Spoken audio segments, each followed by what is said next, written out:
The power of boundaries. 3 things to keep private at any cost. There's something profoundly human about our desire to connect. We're wired for it. We crave it.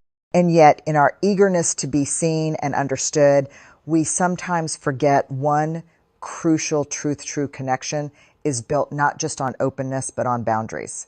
Let's talk about something that doesn't get enough attention. The power of keeping certain things private, not out of secrecy, but out of self-respect. Because here's the thing, wise people don't just share everything with everyone. They know that some things must be guarded, protected, and honored in order to preserve their integrity, their peace, and their growth. So, what are these things? What should we keep private at any cost? 1, your deepest struggles while you're still healing. Life is full of challenges, grief, failures, disappointments, personal traumas. When we're in pain, it's natural to want support, to feel heard and understood. But there is a crucial distinction between seeking genuine help and exposing our wounds to the wrong audience. The danger of sharing too soon. When we talk about our struggles while we're still in the middle of them, we open ourselves up to several risks. Unsolicited opinions. Not everyone knows how to support us. Some people might minimize our pain, offer unhelpful advice, or even use our vulnerability against us. Emotional exploitation. There are people who thrive on gossip, negativity, or drama. Sharing your pain with the wrong people can turn your real struggle into entertainment for someone else. Deepening the wound, talking about your pain over and over again, especially with those who don't provide real solutions, can keep you stuck in it rather than help you move forward. What wise people do instead? They process their pain in safe, controlled environments with a therapist, a close friend, or in solitude. They avoid social media rants or public disclosures that invite unnecessary judgment. They focus on healing first, sharing later when they have learned the lesson and are no longer emotionally raw. Think of it like this. You don't open a wound to the world before it's had a chance to scab over. Let yourself heal before exposing the story. When you do share, let it be from a place of strength rather than a plea for validation. 2, your biggest goals until they're achieved. Most people believe that sharing their goals will help them stay accountable. After all, if you announce your ambitions, won't you feel more pressure to follow through? Surprisingly, research suggests otherwise. Psychological studies have found that talking about your goals gives you a premature sense of accomplishment, which can actually decrease motivation. When we receive external praise or acknowledgement for simply declaring a goal, our brains can trick us into feeling like we've already achieved something, reducing our drive to take action. The dangers of announcing goals too soon. 1, external doubts. Create internal doubts. Oh, not everyone will support your vision. Some people will project their own fears onto you. Their skepticism can shake your belief in yourself, especially if your goal is ambitious or unconventional. 2, loss of momentum. Oh, talking about an idea can sometimes feel like doing the work when in reality, it's just talk. The more you discuss it, the less urgent it feels to actually make progress.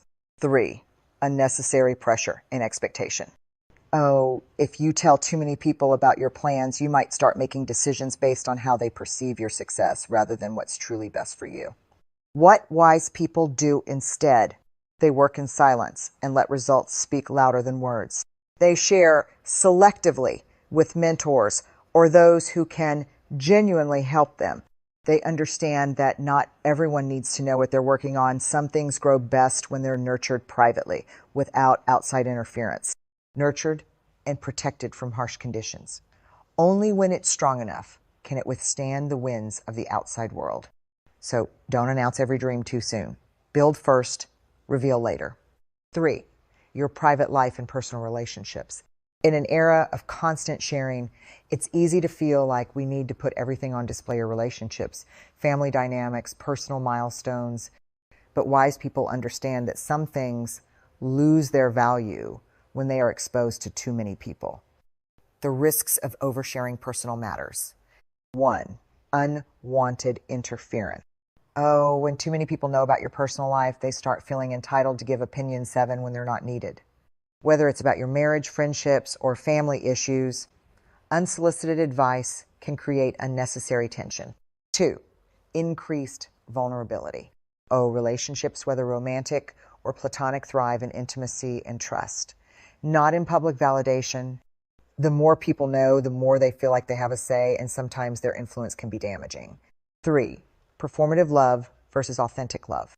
Oh, social media has created a culture where people display their relationships for approval. But real love isn't about likes, and common sense about deep, meaningful connection. Some of the strongest relationships are the ones that aren't constantly showcased but are quietly nurtured behind the scenes. What wise people do, instead, they protect their relationships from unnecessary exposure. They don't feel the need to prove their love or friendships to the world. They share selectively, only with people who have earned the right to hear their personal stories. They understand that privacy is not secrecy, it's self-respect.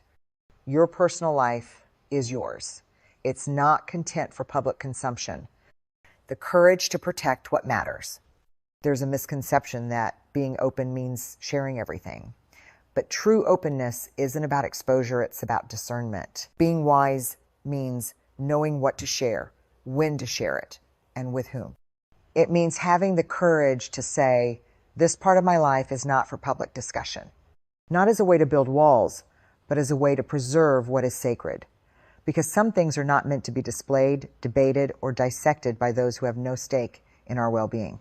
Protect your struggles while you heal. Protect your dreams while you build. Protect your relationships while they grow. Not out of fear, but out of wisdom. Because when you guard what matters, you create space for authenticity, depth, and real meaningful connection.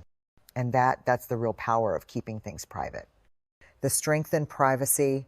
Keeping things private is not about hiding, it's about protecting what matters.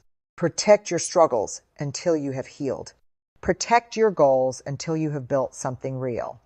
Protect your relationships from unnecessary scrutiny. Because when you guard what is sacred, you create space for authenticity, growth, and genuine connection. Not everything needs an audience. Not every moment needs to be shared. Sometimes the most powerful things in life happen in the quiet space where you are free to heal, build, and love without interference. And that is the true power of keeping things private